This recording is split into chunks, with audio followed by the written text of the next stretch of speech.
Our Tuesday morning weekly hobby news episode, and we've got 2 days until the National. Stick around, everybody.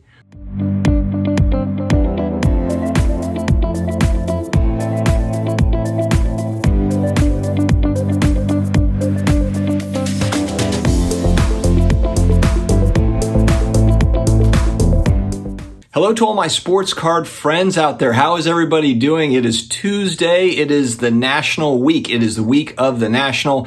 I am flying out. We are flying out Thursday morning. I think it's a 6 a.m. flight. Yikes. I hope that I'm going to be, well, first off, we're probably not even going to go to sleep. Well, actually, no, my wife will go to sleep. I'll probably be up all night just getting ready and making sure that I don't oversleep, because we're going to have to get up at 4 to get this. I mean, it's going to be nuts. It's going to be absolutely crazy. We get in at 11 or 12 in Chicago is what it's supposed to be. So it's coming, guys. It is coming. I hope to see as many people as possible. It's really just a social networking fun trip. It's really kind of low key, honestly. Just taking in, experiencing the National in all of its glory. But if you are new here, please hit that subscribe button. We come out with almost daily content, mostly about sports cards, collectible type stuff, so you don't want to miss it. Hit the notification bell, karate chop the like, or karate chop the notification bell. What do we normally say? Anyway, you get the point. All right, let's dig into some hobby news, shall we?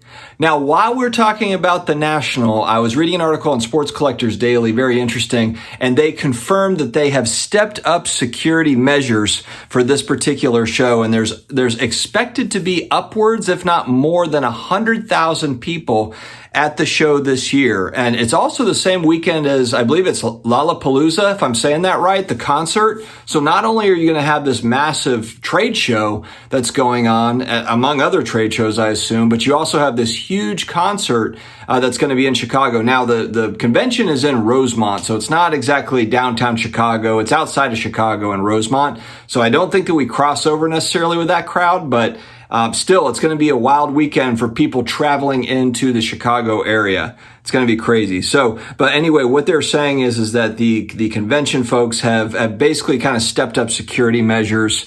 Because if you think, I mean, look, there's going to be a lot of cash, and there's going to be a lot of cards, and it's a lot of valuable stuff all in one place. It's almost like going to a diamond and gold convention or something. I mean, it's going to be wild. I mean, it's not anything that I've ever been to in this sort of, on this scale. Nothing in my life have I been to in this sort of scale. So it's going to be awesome. But they have also kind of given tips in the Sports Collectors Daily that are good. Stuff that, like anti-theft backpacks that have locks on them. Basically saying maybe not a great idea to carry all your cash in one spot. Maybe have some of your cash in the safe in the hotel. You have some on you. You have some somewhere else.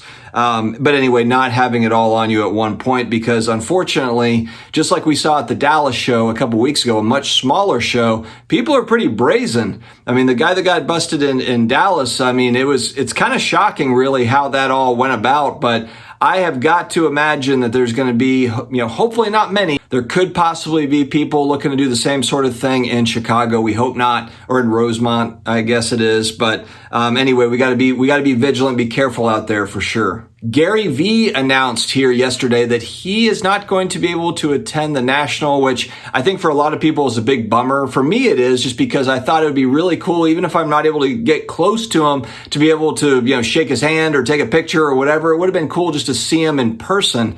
He's an inspiring guy, and actually, leading up to the pandemic, I was watching a lot of his motivational type stuff I have done for years, and really enjoy that content, that type of content that he puts out. And so a lot of my kind of, getting this channel started was motivated by people like him, motivational type folks that were saying hey, look, if it's something that you're thinking about doing, just do it. And it's him among others. I wouldn't say he's the only person, but being that he was also into sports cards as well, we had kind of a common bond there. I have been on his Tea with Gary V show previously, and also on his Coffee and Commerce show. I've been lucky enough to actually kind of interact with him on video, and it would have been really cool to be able to meet him face to face, or at least see him face to face. And it doesn't look like, because of family things going on, he's not able to make the National, which really stinks. But anyway, we'll hope to see him at the next one, or at least maybe at a different show or event in the future. Golden Auctions, just kind of a small piece of news, but I thought it was worth talking about. Golden Auctions really trying to be the one-stop shop, it looks like, just with everything that they're doing, whether it be content, upgrading the website, kind of making their auction site more accessible internationally. They also announced that they are setting up kind of a separate private sales business. They've got a new guy that is running that. And it's just another arrow in the quiver for Golden Auctions, who was just recently sold, as we've talked about before, and really trying to ramp up. They were sold into Nat Turner's investment group and really just trying to kind of advance the Golden Auctions brand, the name, and everything that comes with it. And they're doing it. I mean, there's a lot of things going on at Golden Auctions, and it'll be cool to see kind of what a lot of these companies do. There's so many acquisitions these days. It just seems like it's endless. Like it's just bang, bang, bang. There's been so many acquisitions and moves happening with a lot of these long time and large companies within this hobby. And Golden Auctions continues to add to their repertoire, if you will. Repertoire? You get it. Darren Ravel tweets. I like to follow his stuff. He's always got something kind of interesting, whether you like Darren Ravel or not. I mean, there's some takes he has. I'm like, I do not agree with that, but doesn't really matter. The guy, he's in collectibles, he's in sports betting and a lot of these things and has some good tweets, informational stuff. This one in particular stuck out to me. University of Pittsburgh big man John Hugley has launched a clothing line. And I thought the clothing line looked really cool. I have no idea who this guy is, but the reason why this was so relevant to me is because this is a college basketball player that is starting his own clothing line. So just take that in for a second. I mean, it's been literally up until recently, over the last couple of months, since everything got kind of opened up for NCAA athletes to make money for themselves and to kind of have their own business ventures.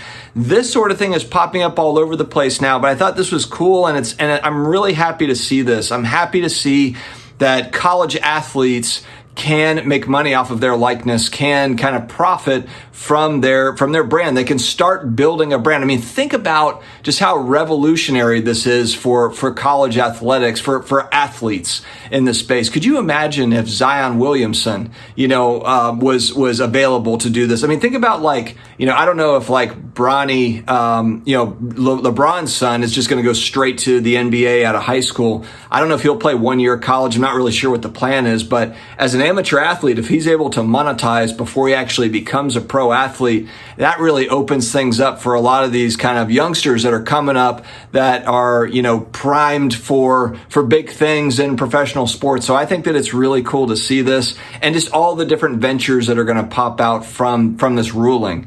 So I wanted to call attention to it because actually I thought the clothing line looked kind of cool. And then also it's just kind of tip of the iceberg, I think, of what we're going to see out of college athletes moving forward. And on the back of this news, Panini and One Team have made a deal essentially to make current college players cards and digital cards. So this is going to be, probably the NFTs, the Panini NFTs, and then also the physical sports cards.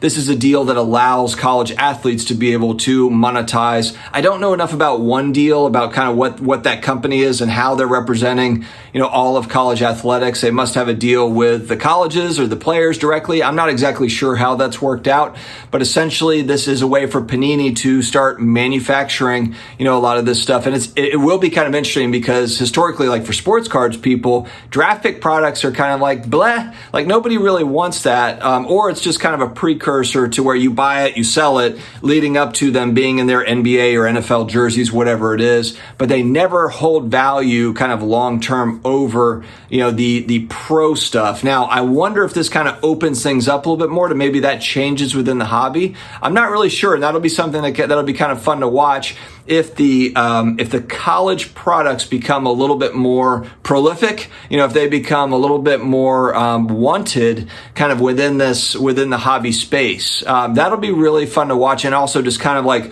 what will Panini come up with? What will they come up with? Will they come up with new designs, something new? They've kind of been so busy with all their products, you could say they've been a little bit lazy with some of their stuff to where they're just kind of like recycling products into other products, like the same pictures and everything else. So I'm interested to see kind of what they do with that. Panini NFTs have been kind of slowly gaining steam, and what is that going to mean kind of as we move forward? Will be very interesting to watch. Guys, Thank you very much for joining me here today for our Tuesday weekly hobby news video. We are going to be at the National. If you are expecting me to make a lot of content at the National, then you will not be disappointed. We're going to try to bring content to you. I'm going to try to do some different things. It'll be vlog style, of course, because we're going to be at the hotel and we're going to be at the convention center. We're going to be at restaurants and stuff, but I'm going to try to kind of mix it up and do something different. I know a lot of my videos are this way. I did learn from some of the stuff we did in Dallas, so we're going to try to kind of mix some things up and see how it goes, but it's going to be a blast. I'm excited for it. So guys, stay tuned and we will see you again. I will have other videos coming out this week other than national videos, but we will talk to you again later. Stay healthy, stay awesome, and I'll see you again next time.